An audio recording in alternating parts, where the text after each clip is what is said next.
Eles acamparam na frente do Banco Central com banner, alto-falante, aquela história toda lá em Brasília, né? Não, bateu um certo medo.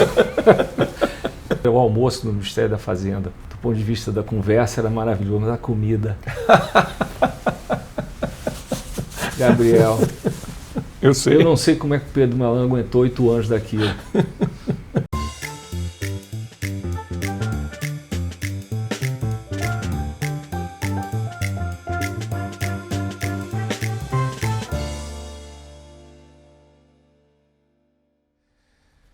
Bom, primeiro, te agradecer, Armínio, mais uma vez, presidente. Você, além das contribuições conhecidas por todos que você já tem para a nossa história econômica e para o nosso Banco Central, eu pessoalmente aqui desfruto bastante de poder abusar da sua generosidade todas as vezes que eu lhe pedi, todas as vezes que eu liguei. Você está sempre à disposição de colaborar para o nosso Banco Central e o tamanho da sua importância aqui na história de 60 anos é enorme. Seria impossível a gente fazer esse registro de 60 anos sem a sua contribuição, então te agradeço mais essa colaboração. Bom, eu só tenho a dizer, presidente, que eu estou muito feliz de estar aqui. Eu me sinto muito bem no Banco Central, eu admiro o Banco Central, respeito o trabalho que vocês vêm desenvolvendo. Você já está aqui antes de presidente, foi diretor, eu fiz o mesmo, fui diretor antes também, não de forma contígua, mas foi uma experiência importante, inclusive. E fazia muito tempo que eu não vim aqui Quanto tempo? Ao Banco Central em São Paulo. Acho que desde que eu saí, 23 anos. Legal. Eu era muito novo. Exato. E como é que foi isso? Você lembra desse momento do convite que você recebeu? Onde você estava? Como foi? Quando? Me lembro, foi inesquecível. Eu estava morando nos Estados Unidos, o convite veio num sábado, no meio de uma enorme confusão, porque a tensão no mercado de câmbio era enorme, né? E eu recebi um telefonema, na verdade foram 3, o primeiro foi do Pedro Parente, para dizer, olha, nós já tínhamos conversado antes, falou, agora não dá mais, agora você tem que vir. Tá. Eu falei, puxa, que bom e tal, vamos conversar um pouco. Então eu tive conversas com ele, com o Pedro Malan e com o presidente Fernando Henrique. Tá. E eu tinha já, assim, na cabeça, porque todo mundo vivia aquela época pensando, bom, esse câmbio não vai aguentar. Né? Estava um câmbio depreciando muito lentamente, a inflação lá em 2% e o juro a 20%. Então era uma questão de tempo. E eu vinha olhando as experiências de outros países, era um pouco o meu trabalho lá na época, eu trabalhava no Fundo Soros, e eu estava bem convencido que a nossa próxima tentativa teria que ser sem câmbio fixo ou administrado e, portanto, quase que por default, com o sistema de metas para a inflação. Eu já estava com aquilo na cabeça, eu tinha até mandado uns textos acadêmicos para colegas na época, para o Chico Lopes, acho que com certeza eu me lembro de ter mandado um texto sobre isso. Então eu conversei com eles, naquele sábado, sobre o que seria necessário para viabilizar. E eu me lembro das perguntas que eu fiz, acabei fazendo para o presidente. Presidente, o ajuste fiscal está acontecendo? Porque já tinha havido uma tentativa no ano anterior, das 54 medidas, e que não funcionou. Então o primário estava ali 0 ou até ligeiramente negativo. Não, pode confiar, ele já tinha anunciado antes das eleições. Está acontecendo. Falei, presidente, eu acho que a gente tem que deixar o câmbio flutuar e, em função disso, adotar uma outra âncora que seria o sistema de metas. Perfeitamente. Posso contar com uma equipe da minha escolha? Pode. Consultando, naturalmente, mas pode. Posso fiscalizar os bancos públicos? Interessante esse rol de perguntas. E eu já adianto que eu não estou falando em privatização, nada disso. Mas eu tinha escrito um artigo, quando eu era bem jovem, na Gazeta Mercantil, defendendo a privatização dos bancos estaduais, e eu tinha terminado aquele artigo dizendo e o que vale para os bancos estaduais vale também para os federais. Então eu apanhei muito na minha sabatina em função disso. Falei, não é a minha proposta, eu sei que não é a sua. Entendi. E mesmo hoje, assim, eu jamais venderia o Banco do Brasil para um banco chinês ou americano que fosse. Mas o tema central na sabatina foi isso? Foi um tema, mas não foi o central de jeito nenhum. Tá. Não, de jeito nenhum. Teve assim um certo estresse. Eu me lembro muito bem a senadora Heloísa Helena gritando. E eu falei, senadora, isso é uma decisão de governo, não é a minha proposta. Mas eu queria, por uma questão de, vamos dizer, defensiva, dizer, presidente, é muito importante. Nós sabemos como é que as coisas estão no Banco do Brasil, na Caixa. E acabou acontecendo com o BNDES também. Foi um ótimo trabalho. O Banco Central tinha, 2 meses depois, uns 110 funcionários trabalhando no Banco do Brasil. Deu tudo certo, foi ótimo. Não era uma visão ideológica, era uma visão prudencial.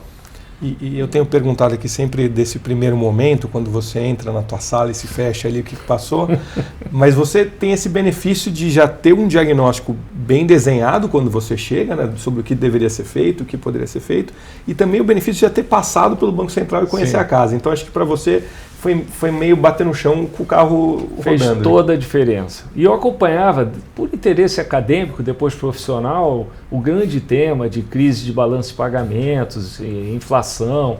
Foi o tema da minha vida. Então tinha, mas... Tem uma diferença entre ter pensado e escrito, agora tem que fazer. Como é que foi essa sensação? Não, bateu um certo medo. Porque, assim, se olhar, as expectativas de inflação estavam desancoradas. E a gente não tinha assim a pesquisa que a gente tem hoje, mas era qualquer coisa entre 30% e 50%.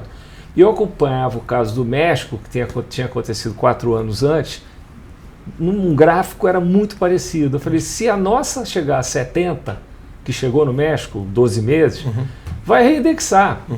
E aí está tudo perdido. Então aquilo foi um trabalho muito, eu diria, intensivo, com, eu diria, âncoras múltiplas. Não era, entre aspas, só o Copom, foi um reforço do balanço de pagamentos, também da maior importância, que exigiu, no fundo, caravanas nossas, mundo afora, dizendo, olha, essa é a situação pode ser resolvida, porque os fundamentos estão entrando em linha e tudo mais, assim, mas assim, dava um certo medo, né? E essa conversa com o corpo técnico sobre a implantação e a criação do sistema de metas de inflação, como é que foi esse diálogo ali para você fazer essa construção? Não, foi um espetáculo, porque aí eu já sabia, né? Eu estava indo, vamos dizer, pilotar uma Ferrari. Então, um espetáculo, assim, um engajamento geral, agendas de pesquisa, várias agendas de muita coisa que a gente fez, você deve estar vivendo agora. O Banco Central produz internamente. Então, é uma questão de priorizar. O Banco Central sempre teve um departamento econômico extraordinário. Nós, seguindo o exemplo dos países naquela altura que já tinham um regime de metas, criamos também o DPEP, né, que está aí até hoje. Nós fizemos uma seleção interna muito caprichada. Acho que se entrevistou a maioria, se não todos os funcionários do banco tinham um diploma de pós nessa área. E os grandes projetos estavam lá. Por exemplo, a grande reforma do sistema de pagamentos estava desenhada aguardando uma oportunidade. E nós, assim, relativamente rápido, nós, diretoria, decidimos tocar. Por total confiança na máquina. Um projeto de 3 anos. Né? E eu me lembro, na época, o Luiz Fernando Figueiredo era o diretor da área, dizendo, vocês têm que fazer um projeto que independa da diretoria. Perfeito. Tal era a confiança. Porque sei lá quanto tempo a gente ia durar, né? Então, perfeito. Mas tudo isso no início. Quando... e aí veio o primeiro Copom. E aí? Aí foi duro, porque nós não tínhamos...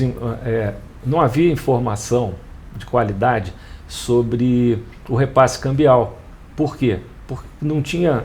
O câmbio não flutuava. Então, você não tinha nem como estimar. Você não consegue estimar Você não tinha uma série. uma regressão se não tem variância, né? Exato.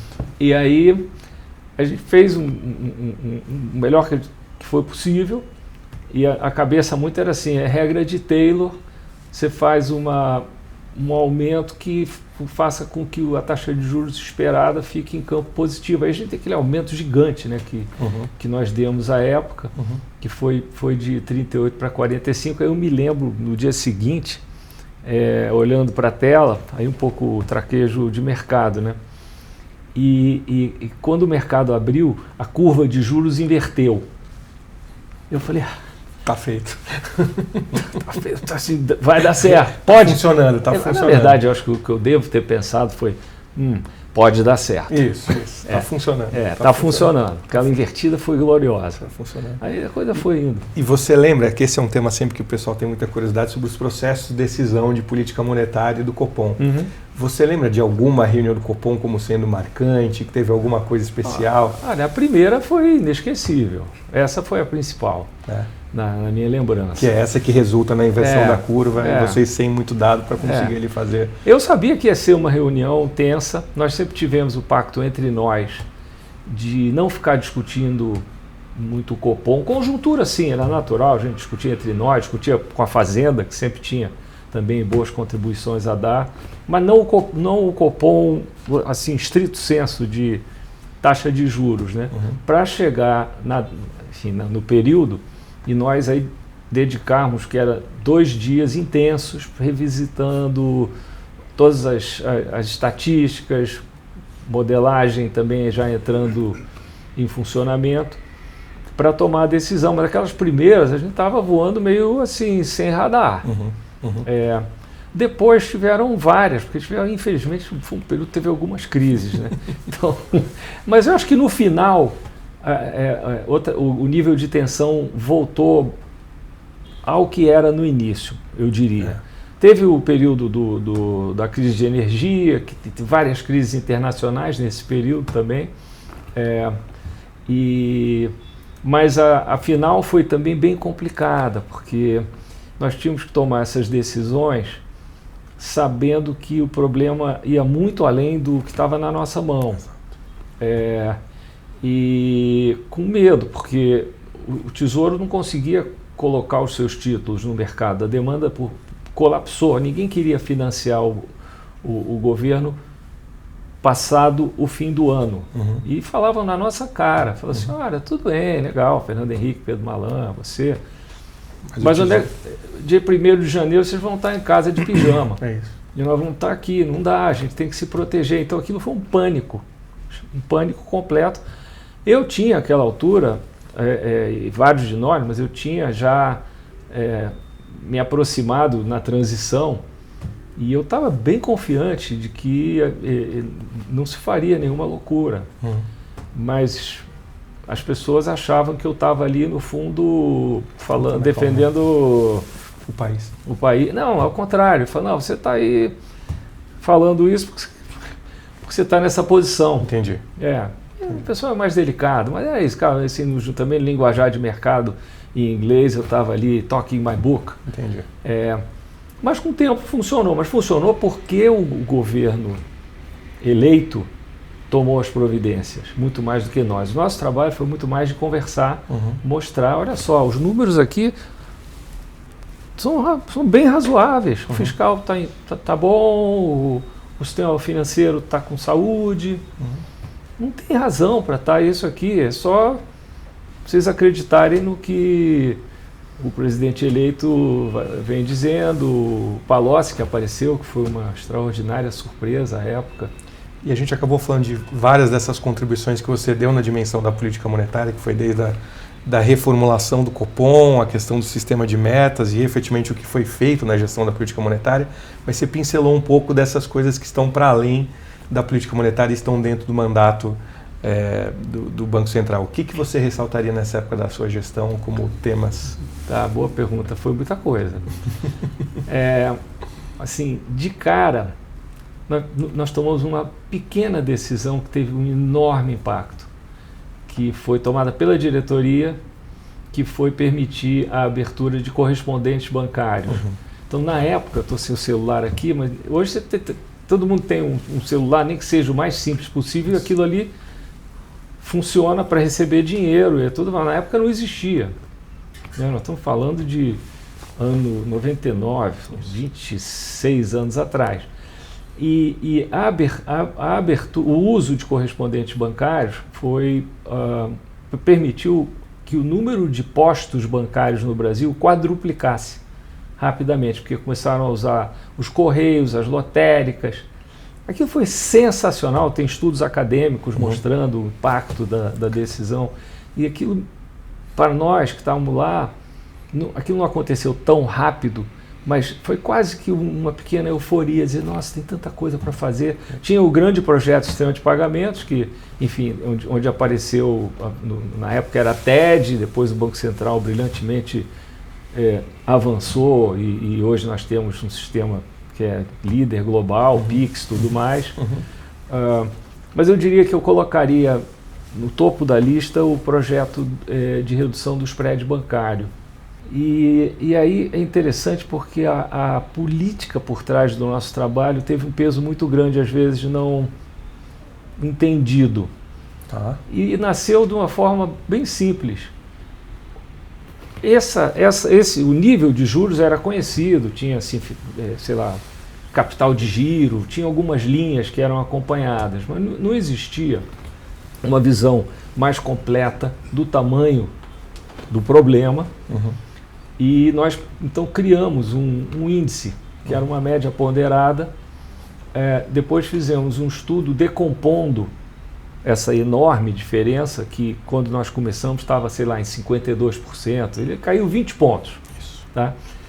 E a partir desse diagnóstico, e a nossa visão era assim, não é preciso que ele seja quantitativamente perfeito, é qualitativo, medidas que nós podemos tomar para reduzir o juro. Aí imagina, uma campanha para reduzir o juro tem um impacto político tremendo. Então a gente divulgava mensalmente a estimativa do spread, aquilo ia para o Jornal Nacional, todo mundo, opa, vamos fazer, e nós soltamos uma planilha com medidas, sei lá quantas, 30 medidas, e todo mês nós fazíamos um acompanhamento, e aquilo permitiu com que por exemplo, o Congresso se engajasse. Você começa a explicar, olha só, aqui no Brasil, 90% do crédito, na prática, não tem garantia. É muito caro. No mundo inteiro é o oposto. Exato. É 10% sem garantia e 90% com garantia. Aí a gente foi em cima.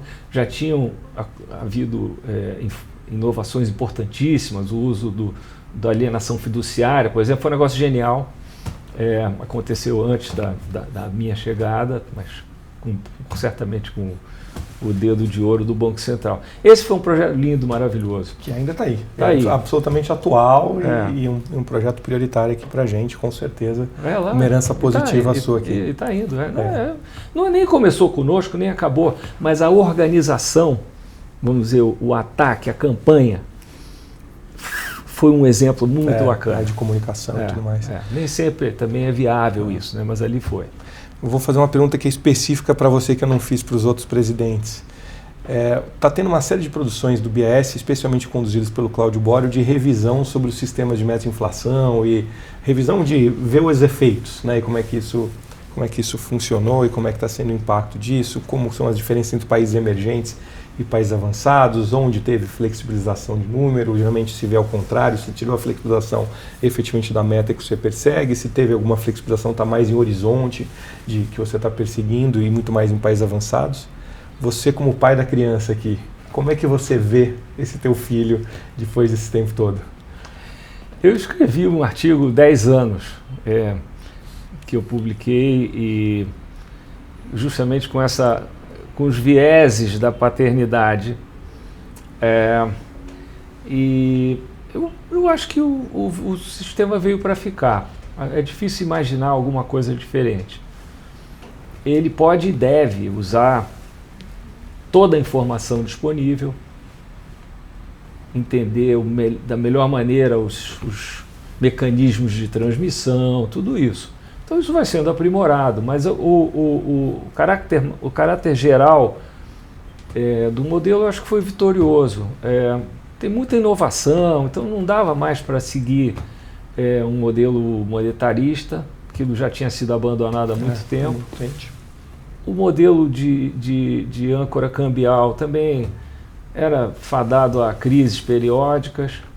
Então, assim, eu vejo hoje um sistema que amadureceu muito. Essa mudança recente do ano calendário para a meta contínua? Essa, assim, na prática, acho que ela foi menos importante do que para o público.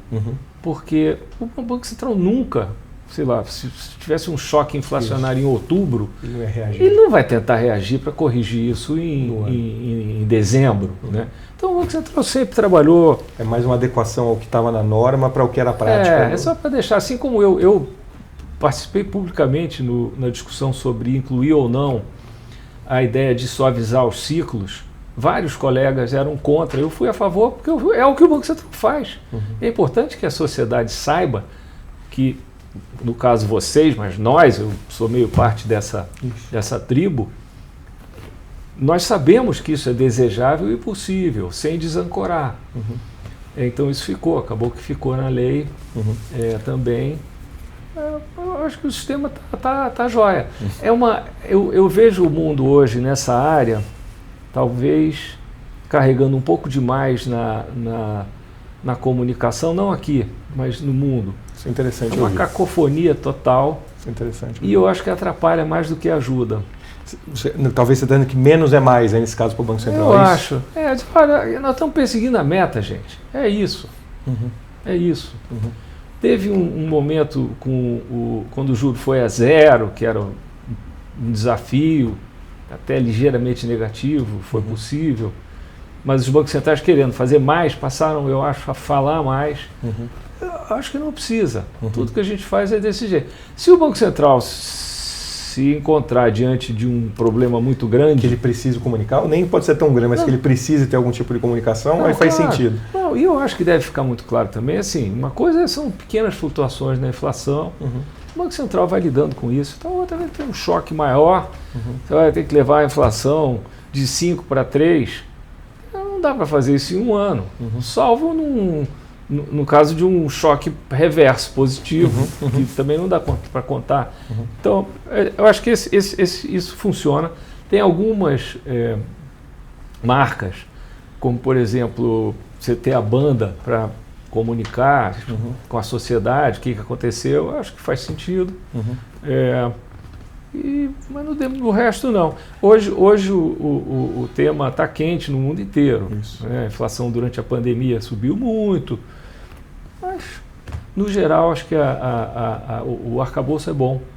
E ao longo desses 60 anos, ou até mesmo do seu mandato para agora, você acha que a resposta para a pergunta do que faz o Banco Central, o que é a atuação do Banco Central, mudou alguma coisa de maneira essencial? Você acha que não? Não, eu acho que não. Bastante estável. Eu tive uma vez uma ocasião maravilhosa para falar sobre isso para uma delegação do MST, do Sem Terra. É mesmo? Que legal. Eles acamparam na frente do Banco Central com banner, alto-falante, aquela história toda, lá em Brasília, né?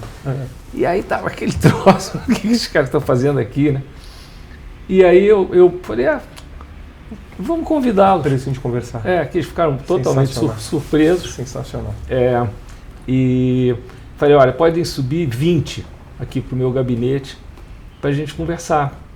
E eles subiram, coisa assim, me trouxeram uma bandeira, mas como tem uma aqui, tudo que é lugar aqui no Banco Central tem bandeira, mas falei, ótimo, bandeira do Brasil, me deram lá um presente, me deram um chapéu que eu guardo com muito gosto de um legítimo representante, o cara claramente já tinha usado bastante o chapéu, ele me deu o chapéu, e aí eu falei, bom, já que vocês estão aqui, deixa eu aproveitar e falar para vocês o que a gente faz. Sabe, quando você acorda e vai comprar alguma coisa no mercado e essa coisa ficou 50% mais cara, você não gosta, né? Então isso aí tem a ver com a força da moeda, dessa moeda que a gente põe no bolso para gastar, que na hiperinflação derretia que nem gelo. Aí tal, e os caras foram embora. Legal. Acho que eles não acharam muita graça, não. Muito legal essa. E o que você sente saudade, se é que tem uma coisa que você sente saudade da época que você estava aqui, e o que você pensa, ainda bem que eu não preciso mais fazer? Eu adorava o meu trabalho, apesar do estresse, da responsabilidade. Adorava trabalhar com o Banco Central, nós tínhamos uma relação muito boa com o resto do governo, então eu participava bastante ativamente, vamos dizer, da estratégia geral de desenvolvimento do país. Um luxo, eu adorava. Mesmo nos momentos mais difíceis, eu tinha a pretensão de estar lá, tentando ajudar. Eu não sei assim que eu não gostava. No Banco Central, na verdade, não tinha nada.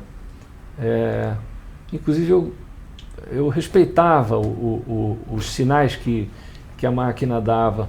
Isso é legal você comentar, assim, da importância dos servidores, porque a gente está chamando os presidentes aqui, mas no final do dia essa é uma história de 60 anos, como você bem comentou, construída pela excelência dos servidores. Se você puder falar um pouco disso. Eu tinha uma relação muito aberta e respeitosa. E eu ouvia muito. E eu acho que o pessoal sacou. Eu procurei delegar muito. Legal. E delegar o crédito. Eu aprendi com o meu chefe, quando eu fui diretor, o bem que isso faz, porque os funcionários do Banco Central, enfim, comparados com a população em geral, ganham bem, mas não é ninguém ali vai acumular, né, riqueza.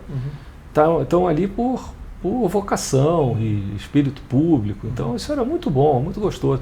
Não sei assim de coisa que vai falar de brincadeira. O almoço no Ministério da Fazenda, do ponto de vista da conversa, era maravilhoso, mas a comida. Gabriel, eu sei. Eu não sei como é que o Pedro Malan aguentou 8 anos daquilo. Era um horror. Dessa parte você não tem saudade. Não, acho que manteve meu peso. Era muito bom. Muito bom. E se você fosse dar um conselho para quem recém assumiu a presidência do Banco Central, que conselho seria esse? Puxa, essa pergunta é muito boa. Eu tive a ocasião de dar isso para um amigo muito querido, que foi presidente do Banco Central de Israel, que era meu mentor, mas ele foi presidente depois de você. Que era o Stanley Fischer. Que é um pouco assim, foca no que importa, não inventa, a não ser que seja absolutamente necessário. Se prepara para a tensão política. Tenha em mente que o seu capital político é limitado, então você tem que usar de forma inteligente, parcimoniosa. E só. Nada muito mais do que isso, não. Maravilhoso. E o que eu devia ter te perguntado que eu não perguntei? Assim, de cabeça não vem nada, não. Tem alguma coisa que você queria falar? Alguma mensagem adicional?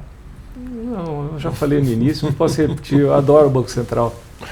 É recíproco. O Obrigado. Banco Central também gosta muito de você, Armínio. Te agradecer mais uma vez. É sempre uma aula poder falar contigo, ter esse privilégio de contar com a sua generosidade aqui.